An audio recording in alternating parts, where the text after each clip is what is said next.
Rafael Nadal went on live television and said what millions of fans were already thinking. Aryna Sabalenka called Alex Eala lucky. Nadal called it something else entirely. And when the greatest champion in tennis history decides to speak up for a 20-year-old girl from the Philippines, you better believe the entire world stopped to listen. Because what happened next didn't just spark a debate, it ignited a firestorm. And the tennis world has not been the same since. Stay with us because this story is bigger than tennis. It is about respect, legacy, and one girl who earned every single thing she has. Whether the world #1 wants to admit it or not. To understand why this moment hit so hard, you first have to understand who Alex Eala is, and more importantly, where she came from. Because this is not a story that was handed to anyone. This is a story that was built brick by brick, loss by loss, early morning by early morning in a small Spanish town called Mallorca. That is where the Rafael Nadal Academy sits. And that is where a young girl from the Philippines showed up at 12 years old with a racket, a dream, and zero guarantees that any of it would ever work out. Alexandra Eala was born in Quezon City, Philippines. She was not born into tennis royalty. She was not fast-tracked into the system the way some of the European prodigies are. She earned a spot at the Rafa Nadal Academy through sheer ability and spent years grinding through the junior circuit, refining her footwork, her left-handed serve, her ability to read a match like a chess grandmaster rather than a power hitter. She won the US Open girls singles title in 2022. But the WTA Tour, that was a different world entirely. For a long time, the doors kept closing. Qualifying round exits at Grand Slams, a ranking stuck deep outside the top 100. The kind of cold, thankless stretch in a tennis career where most players quietly walk away. 6 qualifying losses at majors. 6. And still she kept going. Then came Miami 2025, wild card entry, world ranking of 140. Nobody outside of the Philippines gave her a serious chance. But she had not come to Miami to survive. She had come to prove something. She beat Elena Openko, a former Roland Garros champion. She beat Madison Keys, the reigning Australian Open champion. And then in one of the most jaw-dropping upsets in WTA 1000 history, she dismantled world #2 Agatic 62-75 without breaking a sweat. In her en-court interview after beating, Ella stood there in disbelief, eyes wide, voice trembling, and said, "I'm just in disbelief right now. I'm so happy and so blessed to be able to compete with such a player on this stage." The crowd in Miami erupted. The Filipino diaspora scattered across stadiums, living rooms, and phone screens from Manila to Miami to Madrid erupted louder. And somewhere in Spain, watching from home, the man who taught her everything felt a wave of pride he simply could not keep to himself. But wait, because what was Aryna Sabalenka doing while all of this was happening? Stay with us, because that is where the story takes its first sharp turn. Here is the thing about Aryna Sabalenka. She is one of the most honest, unfiltered, brutally transparent players on the WTA Tour. That is part of her charm. That raw, fire-breathing authenticity is exactly what has made her one of the most compelling figures in women's tennis for the past several years. She says what she thinks. She does not sugarcoat, and usually you respect it. But sometimes that same unfiltered mouth fires before the mind catches up.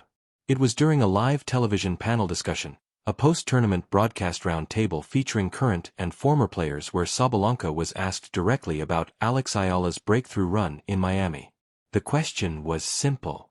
The answer Sabalenka gave was anything but. She shrugged. She smiled. And then she said the words that would echo for weeks.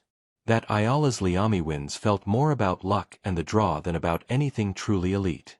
That beating on that particular day, given how Fiat was playing, should not be overstated. That the level Eala showed was promising, but that promising and dominant were two very different things. That the tour would adjust. That Eala would struggle once the top players had footage on her. Now, was it a vicious personal attack? No. Was the framing dismissive? Absolutely. Because in that same interview, when Sabalenka was asked about her own Miami Open title, won in dominant fashion, beating Pegula 75-62 in the final, she spoke about it with reverence. She spoke about working hard, about handling pressure, about deserving everything she earned. And yet, when the conversation turned to a 19-year-old who had just beaten a 5-time Grand Slam champion from the position of a wild card, ranked 140th in the world, playing injured in the semifinals, the word chosen was luck. The internet caught it immediately. Clips spread within hours. Former player Sam Querrey had already said on the Nothing Major podcast that Eala was the biggest draw in women's tennis right now. Bigger than Sabalenka. Bigger than golf. Steve Johnson had compared her effect to Xiao Fana, and now the world #1 was sitting on live television calling it luck. The comment was heard in every corner of the globe, especially in one because in Spain in Mallorca, a retired champion was watching and he had a few things to say. Rafael Nadal does not do drama. That is important to understand. In 22 Grand Slam titles worth of a career, the man almost never threw shade. He did not subtweet. He did not do press conference warfare. He was the kind of champion who won through action, not words, which is exactly why what he did next hit so differently. First came the social media post, a res hair of Ella's in-court interview in Miami, the moment she broke down after her semi-final loss against Pegula. Tears in her eyes, voice cracking as she told the crowd she had given every single thing she had. Nadal reshared it. No caption needed. The message was crystal clear. This girl is not lucky. This girl is everything. But that was not the moment that broke the internet. The moment came during a live broadcast, a Spanish sports program in which Nadal was appearing as a guest commentator. He was asked about Ella's rise, about her potential, about the mentorship he had extended to her since she was 12 years old. He spoke about her with unmistakable pride. He recalled the first time she messaged him after Miami, or rather the first time he messaged her. He had sent her a private message, the first time he had ever personally reached out to her directly. She only saw it days later because, in her own words, her phone was so flooded with notifications that even Rafa's message got buried. And then unprompted, the host brought up Sabalenka's television comments, the luck narrative, the suggestion that the draw and circumstance had elevated Ella beyond her actual level. Nadal paused. He did not smile. He looked directly into the camera, and with the calm, measured authority that only comes from a man who has won Roland Garros 14 times, he said something to the effect of,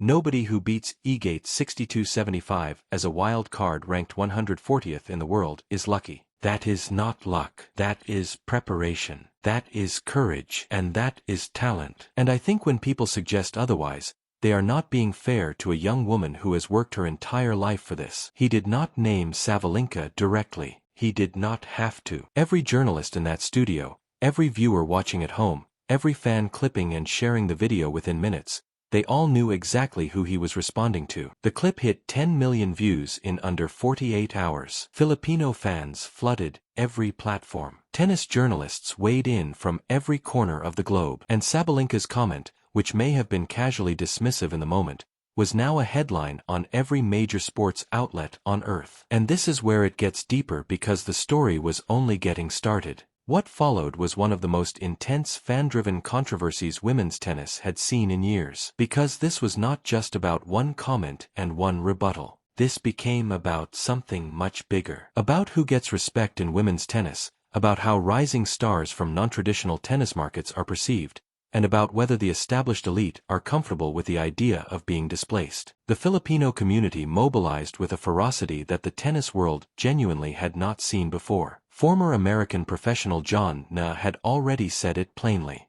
They finally have a star on the women's side of the game. There are some huge markets with untapped potential. They just need players to emerge and make a name for themselves. And that's what Alex has done.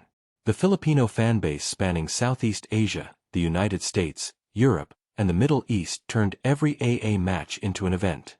Standing room only in Miami, standing room only in Dubai, standing room only in Australia. And now they were standing up in a different way. The hashtags flooded Twitter within hours. Hashtag Respect Aya trended in the Philippines, the United States, and Spain simultaneously. Former pros took to social media. Journalists who covered the Miami Open wrote detailed pieces breaking down exactly why Aya's run was the furthest thing from lucky, noting that she had won 25 break points in the tournament, that her return game was rated among the best in Miami that week, and that she had taken Pagula to 3 grueling sets while playing with a strapped thigh and a mid-match ankle turn. Meanwhile, Sabalenka supporters pushed back. They argued that she had not been malicious, that she was simply giving an honest competitive assessment, that she had praised Aya in other interviews, that the internet had taken a nuanced comment and turned it into a villain arc for the world #1. And there was truth in that, too. Because Sabalenka is not a villain. She is a competitor, one of the greatest in the world, a player who had faced her own storms, her own controversy, her own public scrutiny, and come through them tougher and more focused. She knew better than most what it felt like to have your achievements questioned. But knowing what it feels like and then doing it to someone else, that is what the internet could not let go of. That contradiction, that blind spot. And in the absence of any public clarification from Sabalenka, the narrative hardened. The question now, with the whole world watching, was what came next. And what came next would define the entire conversation. Here is what Alex Eala did not do. She did not fire back on social media. She did not give a press conference where she called out the